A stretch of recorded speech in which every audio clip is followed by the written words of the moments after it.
And we're rolling. Out of Bounds, ESPN 105.9 The Zone. You can watch the show on YouTube Live. Search Out of Bounds Sports. We're live in the Bank Plus studio. And the show is brought to you by Briarwood Wine and Spirits. Nate Dogg, 4949 Old Canton Road. Great selection of vino and spirits, including Tito's Vodka and Four Roses Bourbon, the regular, the small batch, and the single barrel. We welcome in Steve Robertson, genespage.com, 247 Sports, Hail State Insider. And, Steve, I want to quick hit this and then get into football. Robert Woodard gone. I think it's a devastating blow for Ben Howland.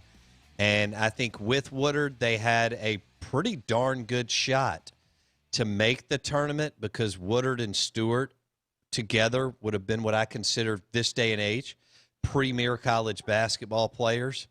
And they have the right mindset, which has been a struggle for Howland to get in because they've had some baggage. But just real quick, your thoughts.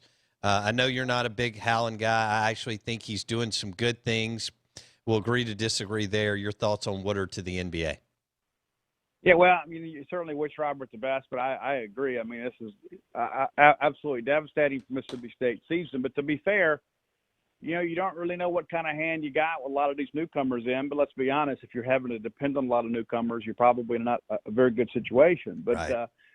You know, with DJ back and Robert Woodard back, you could have had some of that inside-out game. And I think, you know, Woodard's game offensively is just really beginning to take off. And the thing I mentioned this on my own show is that, pardon me, the thing that you love about Robert Woodard is he does all the team things well. Right. He's happy to get in there and set a pick for you. He's a good rebounder. He's a good help side defender. You know, there's a lot of kids that come into this college game and they're scorer first. And that was the thing with Robert is he was a good high school scorer, but he learned to do everything else. That's why I think you miss him more than anything else, not just from an offensive production standpoint, but he's just a glue guy that makes your team better. And I think he would have had the chance to have one of the best single seasons in the history of MSU. You know, maybe so. It probably in an all-around perspective, yeah. I just don't know if the supporting cast is there, you know, to kind of keep people off of him. I think he's a guy that would attract a lot of attention defensively. And so, but yeah, he was a guy, I think he's really beginning to realize his potential. And again, we discussed it last week. I think one of the driving factors in all this is we have no idea what's going to happen with college basketball this year. I mean, there's all this discussion about, you know, football because football comes first. But the bottom line is this is, you know, if he decides to come back to school to improve his standing and then there's no season for him to play, then he's just kind of right back where he was and probably should have come out anyway. Right. No, I don't blame him whatsoever. And I actually think it was a good business decision. Do you realize, Steve, because I think you and I are on the same page, that without Woodard, Howland and the crew will not make the tourney, and that is if we have a season in March Madness, as you just kind of referenced. But do you realize that if they don't, the pandemic may extend Howland's career in Starkville? Yeah, I thought about that. You know, it's one of those things, too. We had the deal last year where a lot of people felt like Howland needed to make the tournament, to survive or possibly get the rollover of his contract. And well, then there is no tournament, so you kind of get a mulligan there. But then you get into the situation this year, you know, even though they fired some basketball coaches last year. I mean, I barring a complete collapse, I think most coaches will get a mulligan this year. I think a lot of people will just say, hey, listen, barring a scandal or some controversy out there, I don't know how you could kind of hold these guys to that same standard. I mean, I really don't. I think there will probably be, you know, some basketball coaches that probably get another year just because of the fact of the, you know, these crazy circumstances of which they're having to field a basketball team. Steve Robertson on the Out of Bounds show. And that, so Howland, even if they do have a modified season, but they don't make the tournament, he could make it because of he could make it one more year because of what you just described, Steve. It's possible. Another thing, too, is I think, you know, I like this recruiting class. I mean, they've got some new pieces that are coming in that are very talented, and, of course, it takes a while to kind of mesh and to kind of get these guys to become a team. But there is some young talent there, and I think it's a situation that, you know, despite the circumstances this year, if you could put an exciting brand of basketball on the floor, I think then, yeah, I think, hey, number one, that gives you another year, but it gives you some lift in the next year and possibly some excitement with the fan base to realize, you know what, hey, maybe we've got a crew here to kind of pull us forward. And I think what you just described could happen in football. Some guys could get mulligans because I expect Will Muschamp to get fired, on a normal year after this year because he's not a good head coach. Derek Mason is not a good head coach. That's about it in the league because we got so many newbies and guys that are just A-OK. Could you see that in football too? Guys getting mulligans because of conference-only schedule? Well, I don't think there's going to be a loud, fan base out there pushing for change anywhere. I think people are going to be so grateful to have college football this year. You kind of look at it. I mean, I've seen some people say, hey, we might even be able to make a ball game with a 4-6 record. I mean, I think this year it's just one of those years where there's just not a lot of pressure on any of the coaches to perform.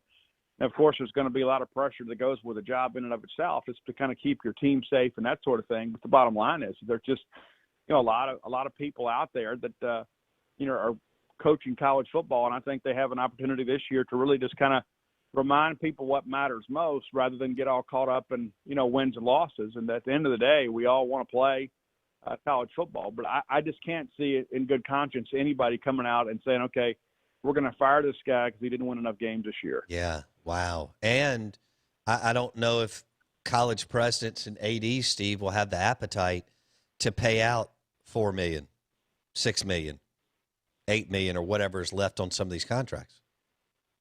Yeah, I think that's a big part of things is the fact that with all this financial shortfall that a lot of these schools are going to have, and we saw something just come up earlier today that the University of Wisconsin is facing a $100 million shortfall. So how are you going to go about a contract when you're having trouble meeting the payroll? I just think it's one of those situations this year when you look at the financial climate, in addition to the fact that there's just not going to be a lot of fans out there clamoring for change, that there's going to be a lot of people kind of hold in place for another year.